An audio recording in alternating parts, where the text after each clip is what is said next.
nature, that which is everywhere present. We notice that presence in us now.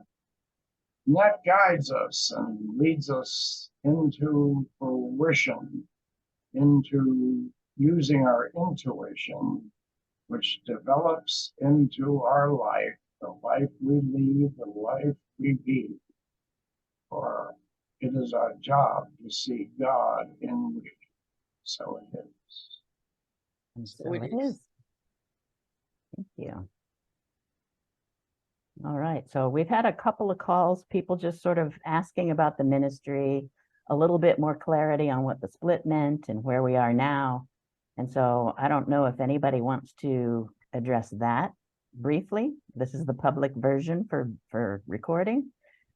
Just to clarify, if anybody has any questions about that, and then maybe each one of us can take off and tell our story of our journey. So the question is, where we have evolved to? Is that basically what? Yeah. I mean, maybe some words about the split and then where we've come since then and where we hope to go. Okay. Well, in the mind of God, there's never a split. Yeah. It's only in humanity that we create a form of separation. And so in all creation, we do, as beings, seem to create a lot of separation. And that will continue to go on. But the diversity is lost in humanity. And so what does that mean?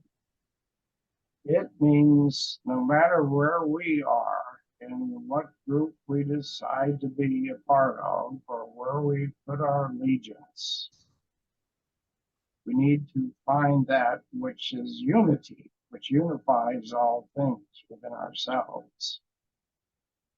And the goal, I believe, in spirituality is put aside individuality, and we're, in the sense, where it creates diversity, and turn to the inner presence, which always will be unity.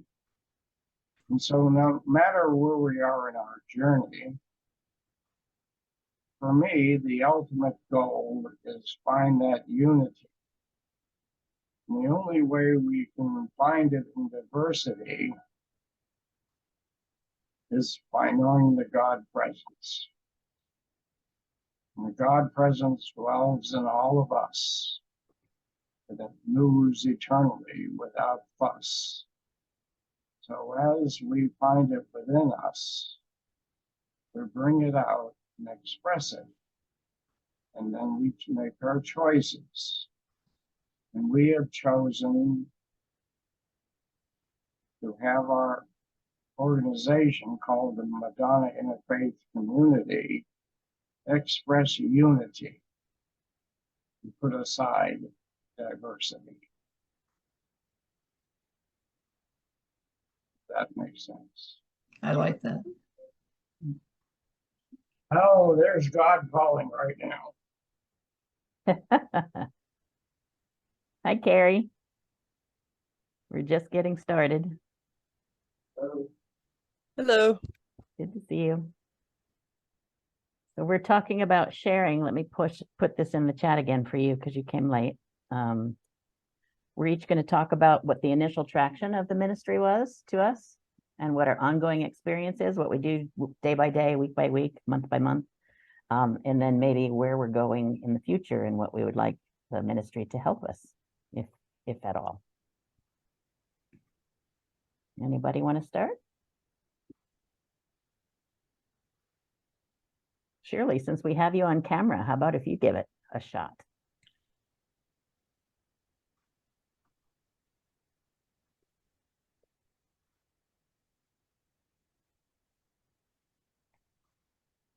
Can you hear us, Shirley? Are you talking to me? Yes. I was wondering if you could share your journey in the ministry. Well,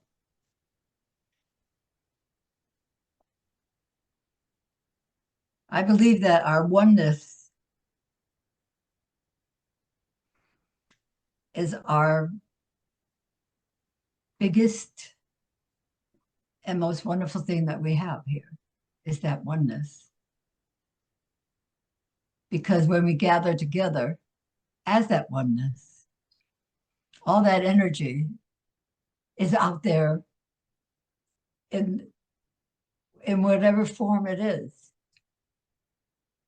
It takes off, and it may touch somebody 500 miles away from where we are, and you'll get a call the next week saying, I've just heard about this Madonna ministry or something going on.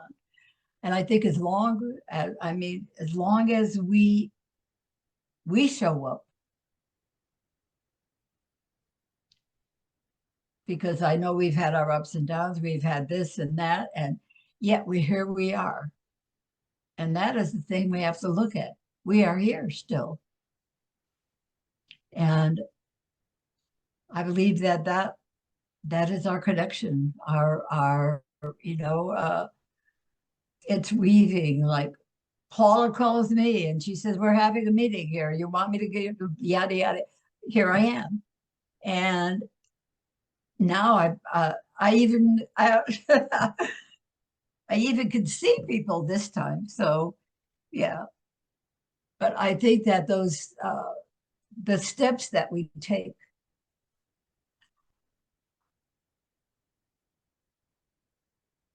in the footsteps of our shadows and our past and all that we have gathered together in the Madonna ministry throughout the years, and we're still here. And I believe that we have to keep it going, especially now. Yep. So, each one of us has something to give to it. So why not give it? And we don't know when it's going to show up or how it's going to show up, but it's going to show up. So someone else will be knocking at our door. So let's open up those doors now and keep them open. Anyway. So as long as I've known Shirley, she has coached others to move out of diversity into a sense of unity. And even when the 9/11 happened, she was quick to go to New York and find that unity, find that love, find that sharing and caring that comes out of the tragedy of great loss. And that isn't, and in order to be in that awareness, one has to be not critical or finding fault in however it came about, the tragedy, but find the love in the heart of diversity. And surely you've been a great example of that in coaching people into it, and by your activity, and that we have appreciated for as long as we have known. And Well, she's and not done yet. Right. We were talking before the call that how Shirley shows up every day in some way, and she affects people she's living near, people she shops near. Anywhere you are, you take the opportunity, and we could learn some lessons from that, because I sometimes forget, and it's like, oh, that would have been a great time to bring something up to help somebody be better in their world. And what do you think about the future, Shirley? What do I think about what? The future? What does the future hold for you and the ministry? Yes. I don't know. Are we going to have a future? I don't mean the ministry. Especially now. Yeah. Yes. Yeah. And I believe that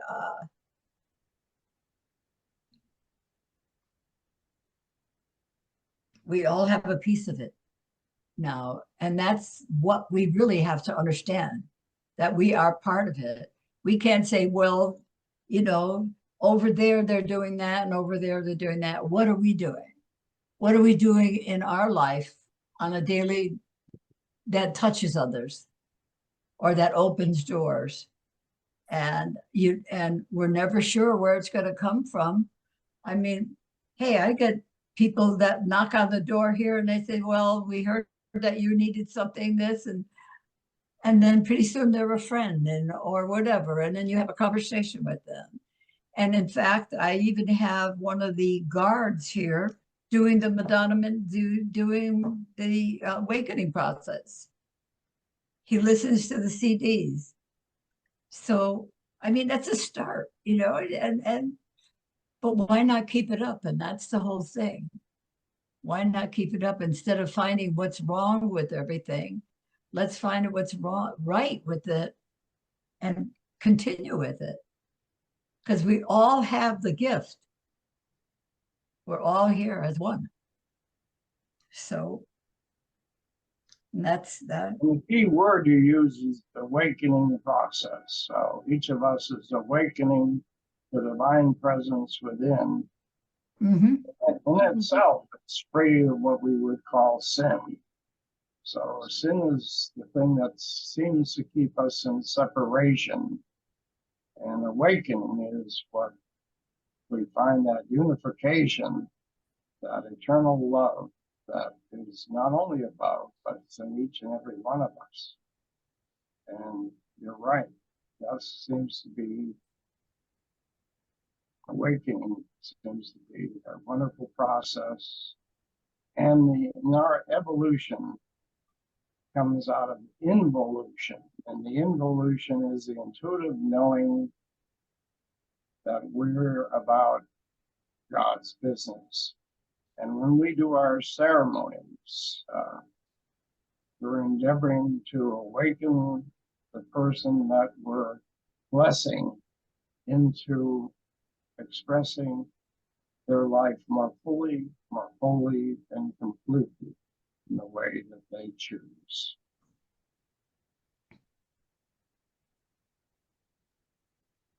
Beautiful words. Thank you. We are that we are. Mm-hmm. And each day,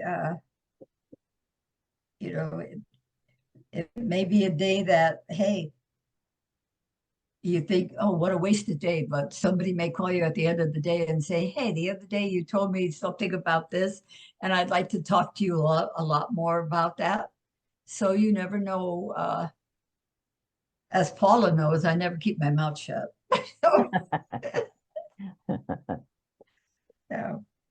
Yeah. My daughter knows when I go out for lunch with her. So yeah, but the wisdom that comes out of that mouth is worthwhile listening to. Yeah. So yeah, I don't want you to be quiet. As I was telling Nikki, we've taken her out to theater. She talks to people. We took her out to supper. She stopped in the bar. It took me 20 minutes to get her out of the bar because she was giving messages to people. She just, she's like a mouse on a wheel. She never stops, but everybody is lit up like a light bulb when she's finished with them. And that's what's so special about Shirley. thank you. He doesn't stop it because she's not. I've learned it from all of you. I mean, look at how many years we've been together, in and out and in and out. But here we are, and we're still functioning. Maybe not to the degree we functioned before, Mm-hmm. but who's to say that tomorrow it won't go there? And opening your doors with your book, opening the door to people to say, listen, I'm here. I went through it all. I've dealt with it.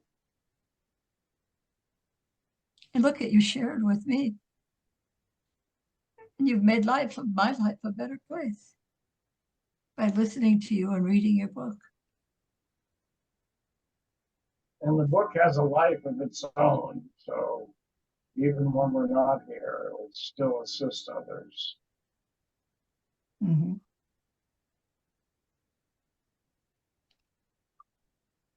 Anybody else want to share? What brought you? What do you do regularly, and what you aspire to do? I'll talk about Let's just keep I'm our here. doors open. Yeah. Okay, and our minds keep and our minds. doors open And and our our minds open and yep. Yep. Mhm. I came to the ministry because I was looking for a new tribe. My Catholic tribe did not do it for me from the time I was 7. And when I met this holy bunch of crazies in Arizona, I knew I had found my tribe. It was the most amazing experience in my life, and I think I cried for the whole weekend.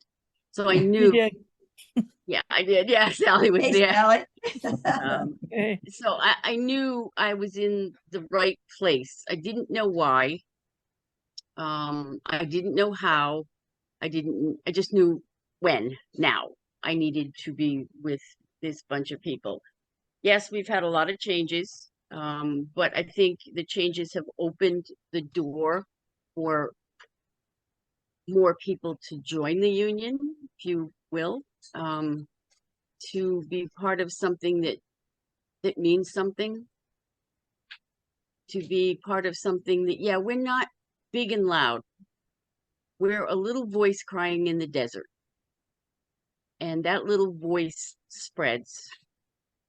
And each one of you, from my chit chats with all of you through the years, each one of you touches people in your own very special way.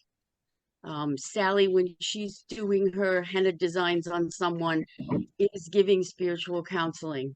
And her designs are incredible, but people forget that henna is a healing herb. Yeah. So she's giving healing at the same time she's giving of herself, of her heart. Her heart opens when she's doing henna. I've been in enough venues with Sally to know that. Carrie, with her stories, opens herself. Yes, you open yourself to criticism, but you open yourself to love and benevolence. And you allow your creativity to blossom. You're not afraid. You don't hold yourself back. Laura with her bowls is amazing, and her Reiki and her hospice work. Laura has a heart as big as the world. Mm. And And her- she's always willing to share it.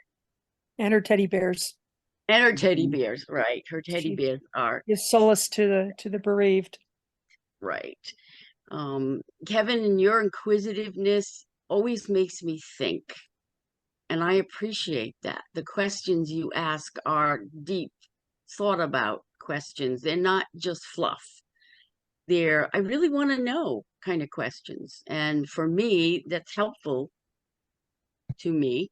And again, my future, as I've told many of you, is Arnold Michael came to me in a vision. He is our creator, and told me that for the next few years, he wanted me to stay as president and help bring us back to healing and educating. And our new ministers have helped us with that. B and Sally B and Kevin, you've all helped us with your knowledge, with your wonderful classes to go forward with our mission and have new skills to reach more people. And I am getting inquiries too, some from old members who had decided to come back, like V did. Shirley's awakening process is going to be presented to a spiritualist church group. That's going to open a lot of dialogue because it's the most marvelous thing I ever took. And Sally's taken it, and so's Laura. So I really think we are doing our work in quiet, individual ways, but we're doing it under her guidance. I believe the Holy Mother is always here with us. Even when we're squabbling, she's sitting there amused. Oh, the kids are at it again. And we have squabbled. You know, we're human. There's, you can't prevent that. It's who we are. But we do love each other. And I really think that's the important thing we have to give to the world That's it. is that love and acceptance. Yes. We accept each other, warts and all, and go forward. And so that's what I see the mission of our ministry continuing is loving as many as we can, sending out love constantly. Our prayer list is getting longer and longer, but that's great. By the way, one of the young women on our prayer list has a very rare form of cancer. 3 months ago, before she started chemo and herbal stuff, her markers were 10, which is very dangerous and very bad. After 3 months of our prayers and her chemo, her markers are 1. Wow. Her doctor is, wonderful. yeah, her doctor is blown away. He said, I don't care what you're doing, just keep doing it. Yeah. And I'm sure the herbalist has her on something called Essiac, which is a Native American and French Canadian treatment for cancer. But I wanted to let you all know that your prayers are being answered for this young woman. She has children and grandchildren she would love to see grow up. And when they gave her that diagnosis, she did not believe she would ever see that. She sends her thanks for your healings. So that's how powerful this ministry is. And I've always believed in the power of prayer. I've seen it cure many people. But, you know, keep attacking that prayer list, folks, because those people need us. And it's very rare that we get feedback, but I just happen to know this young woman. So she is eternally grateful for every single little prayer we have murmured in her name. I put her in Mother Mary's house for protection as well. So thank you, thank you, thank you. And keep up the good work, gang, because you're doing great. Well, Paul, it seems that Arnold Michael chose well. Thank you for stepping in the helm. Thank you, Charlie. I Sometimes just saw wonder. Bobby. Bobby. Oh, hi, Bobby. Hello. Hi, Bobby. Morning, Bobby. Hi, Shirley. Good to see you. How have you been? Good. Shirley, Good. Yeah, you're looking good. nice to see you. Yeah, you too. You too. Yep. We've had long journeys together. Yes, we did. And my son is doing okay. Great, Greg's doing good, huh? What's Greg up to? Yep. What's he up to? What's he up to? Uh-huh. Well, he lives here close to us now. As you know, I think I'm living back in Connecticut. And but there's like 3 of my children here, so that's good. Great. And he's doing okay. He's doing okay. He has his ups and downs as far as health is, Yeah, but he keeps showing up, so he's doing okay. good, good. So So are you thank here you for to you and Charlie. dinner? Thanks to you and Charlie. Oh, okay. So Beautiful. Another story I can add to this whole, you know, we've loved each other for years and decades and accept each other's warts and all, as Paula says. A couple of times the ministry stood up for me and they put me up in housing for a period of time when I was in need. And during that time manifested a dream job. I got to go to Hawaii and work. So it was like, that was just one development from this ministry that we know we can count on each other. And then when I had my surgery, I had one of the ministers pop in and stay for a week to take care of me. It was like, it was a no-brainer. And when she offered, it's like, that's the obvious choice. Why wouldn't I have asked, right? So that's the kind of relationships we have, is that we will step in for each other. That's great. Yes, yes. And Charlie and Bobby are coming to San Diego next week, so I get to see them. They invited me to come and play in the sand. I'm so glad we're here to do it. Yes, yes.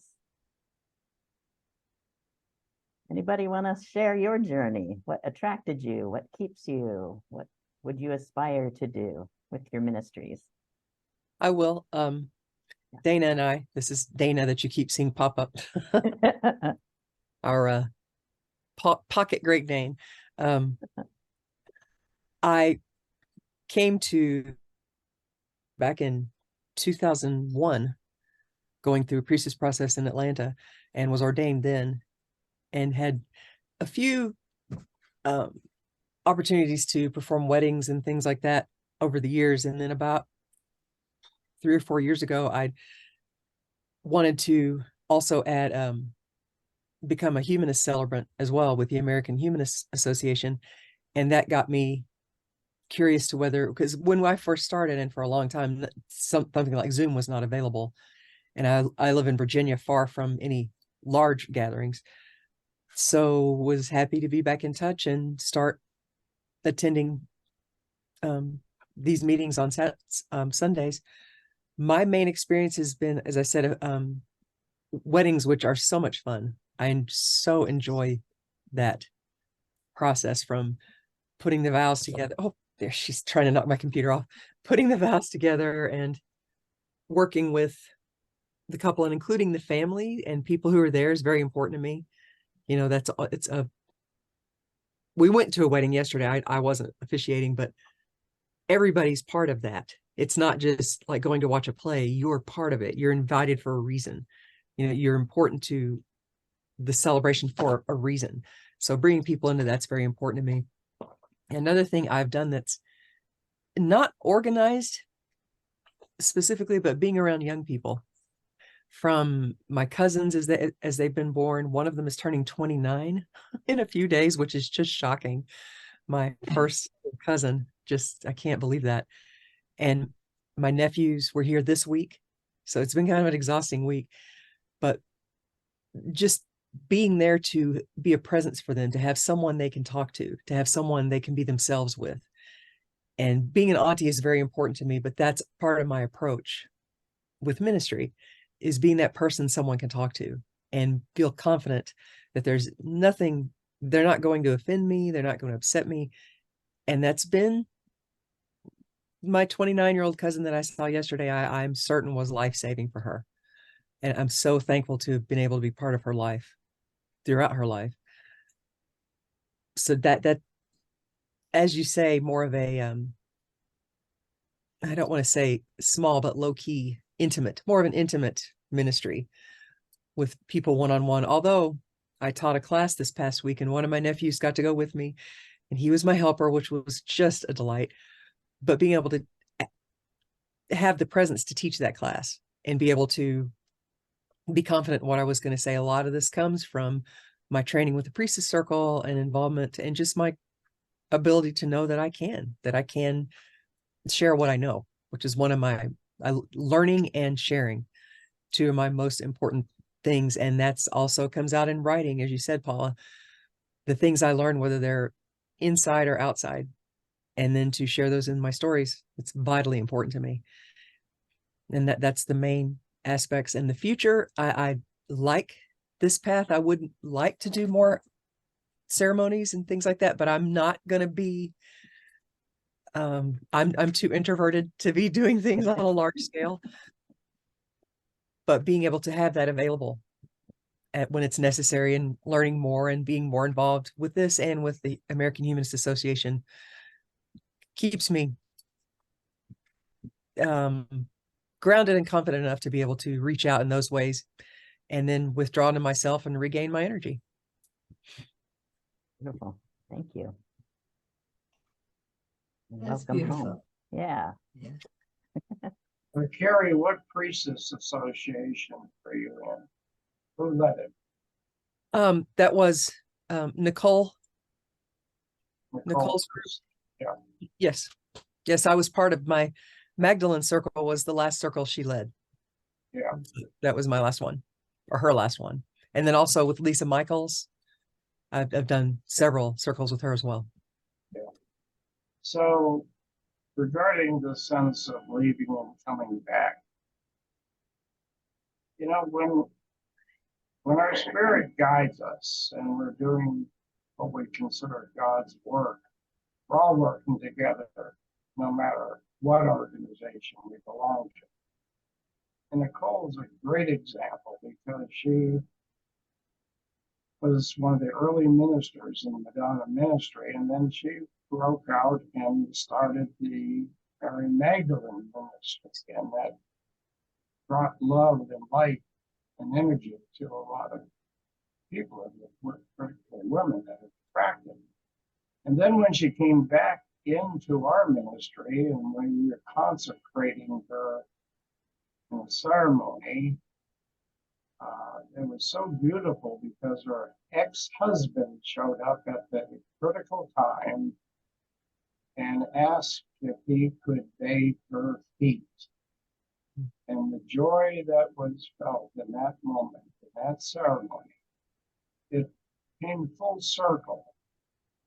Because, you know, divorce causes a sense of separation. But the only thing that brings us back into that realization is a sense of unconditional love. And that was shown to us during that ceremony.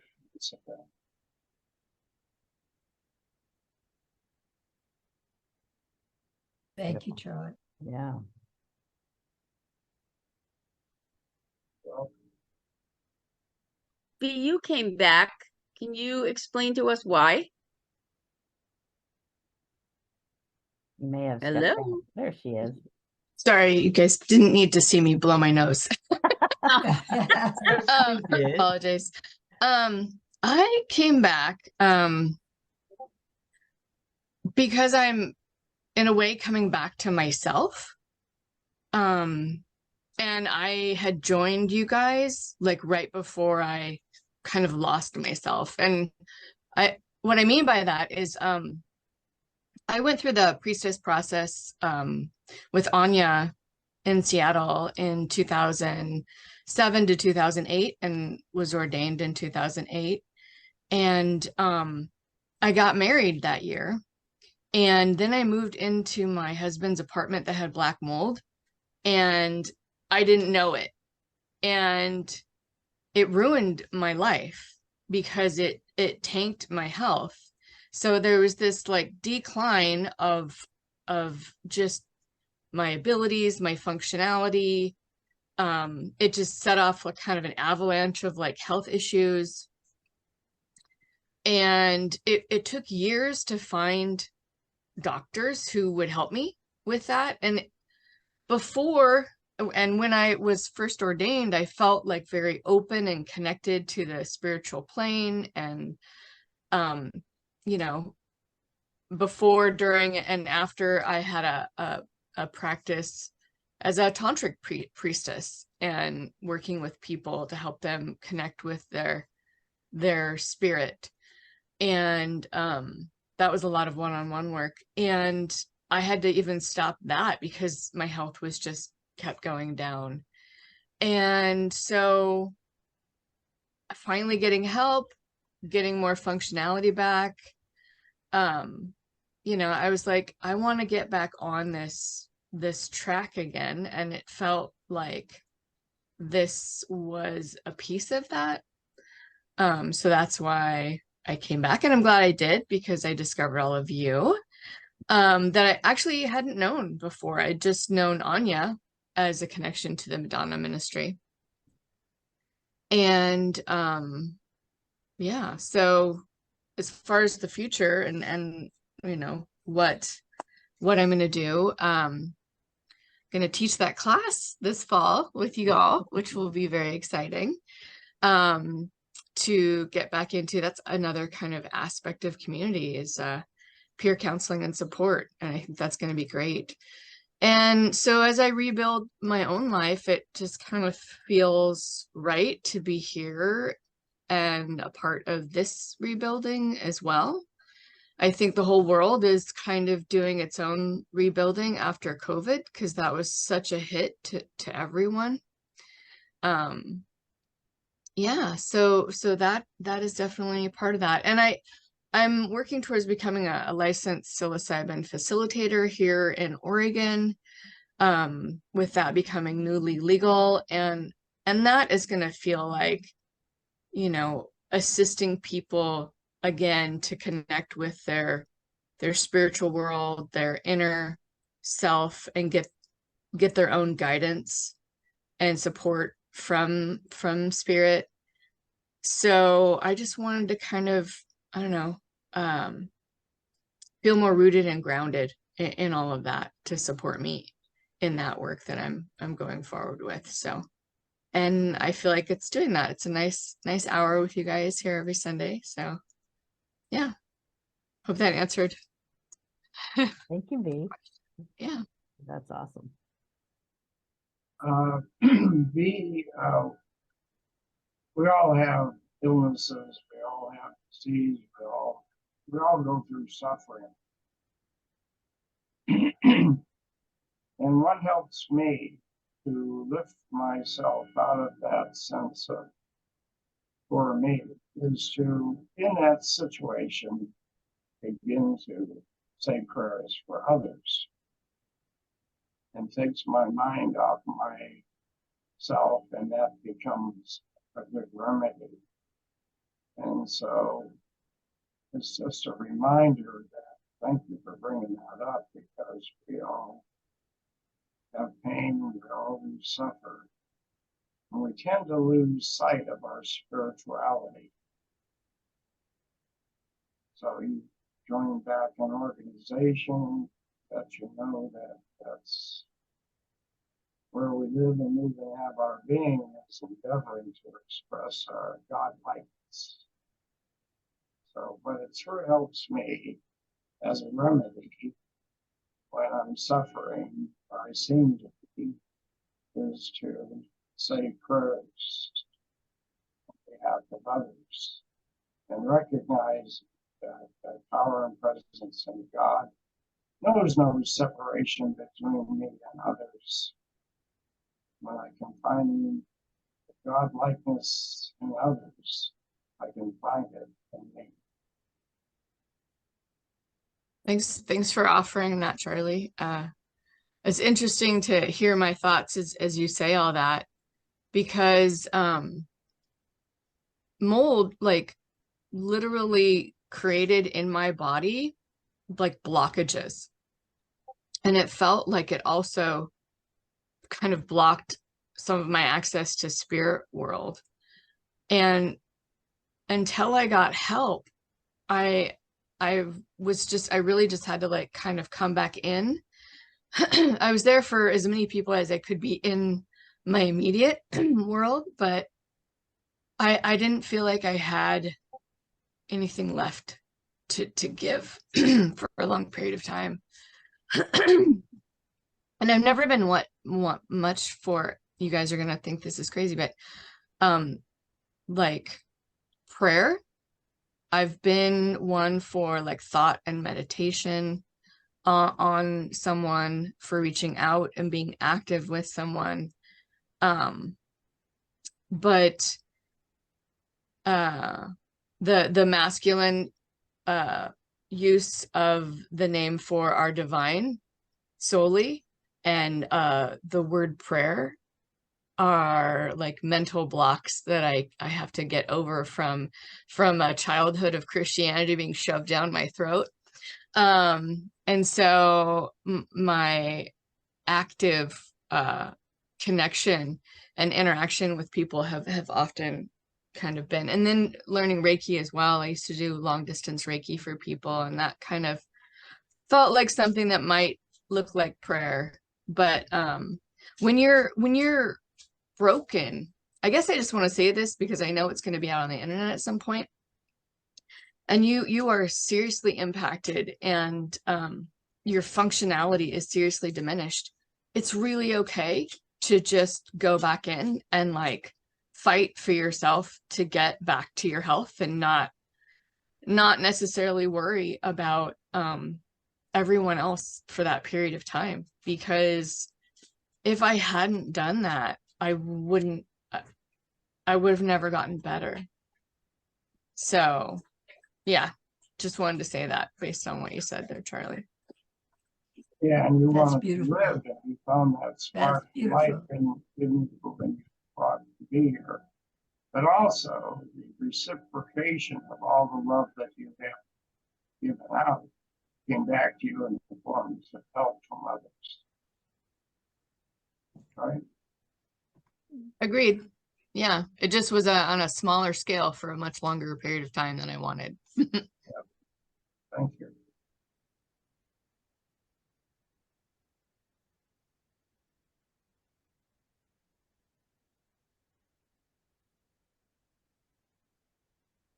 I also think that incorporating your heart and your spirit in your day-to-day life is an important way of not necessarily doing ceremony or praying or being obvious about sharing your gifts. But it was commented this past week that I embodied community. And what that means to me is that everybody wins and everybody has a role and everybody is respected and shows up in a way that takes the collective to a better place. And in doing that and turning it into work or a project or a business, I find that people resonate with it, not that they're being preached or taught how to be in that way, but they're seeing it in action and they're attracted to it. So there's a law of attraction for when you're out there doing the work, like Shirley, starting up conversations no matter where she is and sharing and to me that's the way to be, and that's how we affect more people, because it's not about being at a pulpit and having a community of people that show up just for Sunday service. That was what I thought was so ironic about the organized religion when I was growing up. It's like, you don't get forgiveness once a week so you can go out and be bad again. You need a daily lifestyle. And so I think that's what we do, is we do that in our music, in our art, in our kindness to one another and to giving back. We also talked earlier than this call about the surplus industry, where people take this surplus from stores. As an example, grocery stores have a lot of food left over that they can't sell after a period of time. But that food can be repurposed and given to other places or donated or even, changed into maybe prepared foods to be resold. So it's another form of income, revenue, job, putting people back to work that might be underserved or underfed. And so I think those are ways that we can be that aren't necessarily considered a ministry, but it certainly can fit in. And it shows exactly who we are by showing up and giving. What are some other ways some of you are doing daily service or community service? You're right. The prayer is the way we live our life. If we're living it in serenity, we're here a living prayer. The purpose of prayer for me is overcoming a sense of diversity and finding that unity that is really in the spiritual community.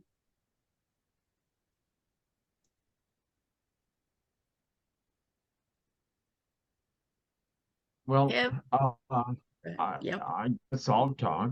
I came to the Right. ministry after I had a reading, and during the reading, Madonna Ministry was invoked 3 times, so I decided to come home and check it out.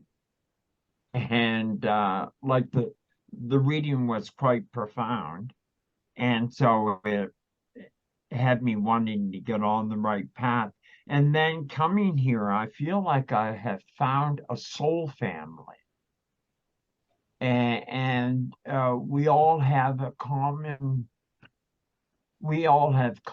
goals.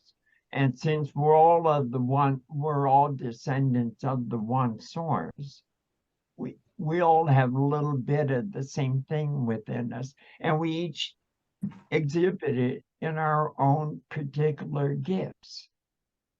I look at other people and I go, wow, I wish I had that gift. And then I go, no, I'm content with what I've got.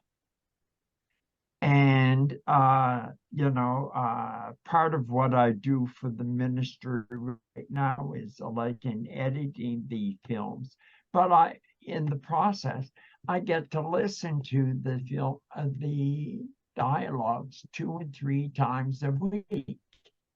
So I'm picking up something more each time. And where I hope to go in the future, there is a phenomenal spiritual movement taking place on YouTube right now. And people are getting 3,000 and 4,000 adherents to their cause. But there's enough common denominators. And you know what? The one thing that has surprised me, every one of them's coming up with a prayer list. And I'd love to have a, super duper prayer list where we, pray for everybody's prayer list, not just Ron. Oh, And I'm concerned that what we are seeing since COVID is the world is in an immense state of grief. And in that grief, the first thing is anger. Look how much anger is taking place around the world. I feel that a good deal, well, at least I know my ministry in the future is going to be doing as much about grief as I can. And coming from an undertaker background, surprise, surprise. But I just hope that as long as I stick around, I'm going to do something to help people get over their grief. And I do it on a daily basis. And I kind of feel like that's where my ministry is aimed at. But I'm open to going anywhere, wherever I'm needed. and you entertain along the way. You have such a great sense of humor. We enjoy your input. You won't That's say good. anything. You And won't you'll say never be anything. without a job, You won't right? say I'll be the last one to ever let you down. Love it. So Laura, Chris is with us today. go ahead. Yeah. Chris that we ordained last summer. And this is Nice. her mom, Millie, Her honorary. Hi. who just turned 98. Oh, congratulations. God bless you. Yes. Welcome. Wow. Do you want to talk about your ministry, either Chris or Laura? Yeah, no, I will for a minute. I'm not going to talk. I'm pretty much who's the introvert because I'm a strong introvert. Okay. So Laura's going to get the floor in about a minute.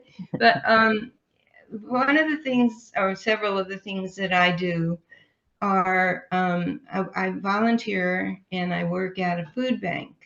But it's not just like a food bank that it's Food Bank of the Rockies, so it is part of the Colorado Food Bank of the Rockies. But this is a very unique creation, and it's really wonderful. It's like picture a little store in Vermont or New Hampshire, a little country store.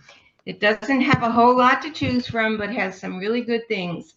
The work that we do after we get the food is the facility that it's at is just like that little community store. You come in and you pick what you want, what you need, what you'll use. More importantly, is what I really see that. So there's not waste usually with what people do there, and it helps all kinds of people. One of my roles there is, since it's kind of a store, the first time people that come in there need to know how the store operates because no money is ever exchanged. But we do have a pattern that we like them to do their shopping so they don't all collide with each other. And so I assist the clients that come in for their food. And it's fascinating to me. Of course, I've always known there's a big thing of food need and ministry for that. But it amazes me. I mean, before I left, I helped everyone, and I don't speak Russian, but I helped a Russian man and his wife do their shopping. I don't know how we did it, but we did it. It was pretty interesting. And then there was a lady who was about to have her baby any minute now, and it was like, oh, okay. So, and they speak all different kinds of languages. We do have a Spanish interpreter there all the time, since that's the primary one, but it's just fascinating to see how many different type of people need things, are in need.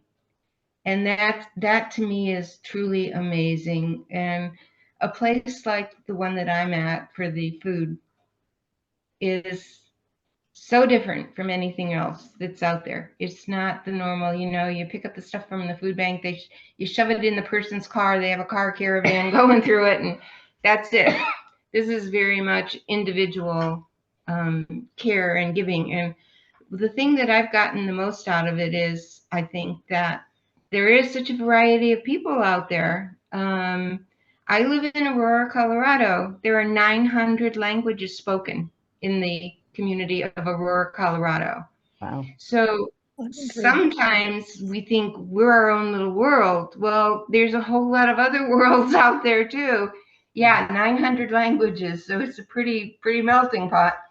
And I've helped people that I don't even understand their language, and they don't understand me, but we get through it, and we have a little bit of fun with it. I try to make it enjoyable, not just, okay, here's this, and one of the most touching things that have happened, a couple in the past week or so, is we had a person come in. They're transgender. They're in the process. She is becoming a she. Her name is Carrie. Okay, and I helped Carrie do her first time in the shopping store. And when we got done, I was just amazed. Carrie looked at me, and Carrie started crying. And I said, "Why are you crying, Carrie?" And she said, "No one has ever been this nice to me. No one treats me nice. No one treats me good. People don't want to be around me, but B, are sometimes pretty mean." And she said, "I just feel so loved." And I said, "I didn't do anything special, Carrie. I just helped you the way I help everybody." She said, "Oh, yes, you did. You did something more special than you know." Well, it turned out the next week she showed up as a volunteer. And that's really great, because we have volunteers just like me. And she's in charge of, when the people come to sign in, that she's the person that signs them in. So that was just one little interesting thing. Like I say, we have people from all different languages and things in there. So I realized that there's a lot more to life, and to giving, and to sharing, and to caring, other than, just what we see in our little world. I'm sure Denver and Aurora have had a lot of the immigrants come in, and so, I mean, I'm not going to even go into that. That's a whole nother issue, but we have so many people that need help, and it's just it's a blessing to me that I can be there and do at least that. And actually, this is kind of comical. Out of the last 2 weeks before I came here, out of the people that I showed how the grocery store works, 3 of them have become volunteers to that. And that's incredible. They need all the volunteers they can get, because it's a lot more too than just throwing food at people if you do it nice. So they're kind of fun. I always get a kick out of, wow, okay, yeah, that was great, okay. And then 3 of them have come back as volunteers. So I do my ministry, I think, probably different than a lot of you all. Believe it or not, I truly am an introvert, but when I get around them, I'm not introverted at all. I'm extremely not introverted. And I think that the joy and the cheer and the happiness and the love and the healing that I do without knowing it, and I do it without knowing it. That's what's kind of interesting about me, because I'm such a quiet person. But it's so amazing, and it's such a blessing, and it's so wonderful to be a part of this family. for years, I was former Catholic growing up, and for years, I haven't gone to Catholic church. So when I found Laura, and Laura just took me under her wing and became a friend and helped me to become part of this, I really felt like I finally had a spiritual connection with other people. I really thought I was kind of like the little duck walking out there all by themselves for a long time. So, but thank you for everything that you do, and thank you for being there and being who we all are. And so, yeah, I don't know if that's worth sharing or not, but it's That's a truly great story. Great story. Yeah, Jess. really. Thank you. to see those people, that, especially the Russian couple that came in. They were my last clients before my last Thursday shift, and the husband is this big, tall, burly, guy, and the wife is this little bitty thing, and they spoke no English. So that was an interesting episode to get through, helping them do their shopping. So, but truly, you all are a blessing to me, and Thank you I'm just very much for sharing your diversity. Aurora, Colorado, Aurora, you all those different languages, and how do you get along with people? And Aurora certainly means the star, bringing in light, and then you begin your story. You're dealing with sexual diversity, and you overlook the diversity, and you find that presence within you, and you bring it forth and share your love, and that brings you out of your uncertainty. and the thing you call afraid to speak or afraid to share, that it's love that brings us out to bear. And you did that very well, and you are doing it very well. I'd like to hear from a 98-year-old person that would join a ministry. Okay, Mom, now you got to say something.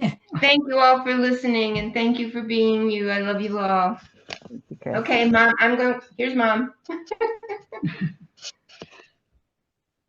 Well, You gotta talk loud. yeah, right. I don't always talk loud. I know. Well, it's nice to have friends. Can they hear her? Okay, can you ask Yes. if they can hear? Yeah. I can hear. They can hear. And it's nice to get together. Thank you. Do you have any stories? Stories of your service for the world? Pardon me? Millie, do you have any stories in doing Do I service? have it? Millie. Mom, did you hear her? I read. Yeah, sorry, she doesn't have her hearing aid in. I'm gonna yell for a minute. Yes, so I just- do. Yes, she does. So now tell your story. I think no, they're not. No, they're not in. You So go wanna- ahead. Tell want your What do you know story. mean what- my story? What Something. you do to help others. Help others? Yeah. I really don't do much. Millie is one of the most loving people I know. No, it's not true. She does a lot, and she does it all the time, and she does it without knowing she's doing it. So And she's good to everybody. She's nice to everybody, very welcoming. Well, that's easy. Mhm. Yeah, Comes from 7 sisters. yeah, Wow. right. Yeah, She's one of the last survivors of 8 sisters altogether. yeah, right. and out of her 7 children that she had, of which I'm the oldest of, we are all still alive too. So I think I got a longevity thing going on There somewhere. you go. So, but no, mom doesn't brag about what she does. She just does it, and people love her. They gravitate towards her. They Yep. they just love her. She's incredible. She's a magnet of love. Thank you, Laura. She attracts it and gives Is it. it? Yeah. Yeah. Beautiful. All right. Thank you. Laura, your turn now. Rather time. We're out of time? Oh, I'm sorry. Did we take up too much time? No. No, it's good. It's all good. It's You're out of time. all perfect. Well, it's been wonderful. Any last words? Any last Yeah, aspirations? What for are the we future? doing next week? Yeah, Charlie, I thought you brought us a topic. We're going to finish up Chuck's slides okay, well, yeah. for next we week. Yeah. Chuck was talking about Psychosynthesis. psychology, right? Yeah. And we started to go through that. They gave us a lot of slides, a lot of things to think about. And spiritual psychology, the application of how it works. So we can discuss that or anything. Okay. I can see if I can get that mic to work. Yeah, that'd be awesome. You can lead us every week in a beautiful song. Oh, wow. Yeah. Cool. All right. Thank you, everybody, for coming. I enjoyed Okay. all of your inputs. Great stories. Bye. Thanks so much. Thank Have a great week. Take care. Many Blessings. blessings, many blessings. I'm a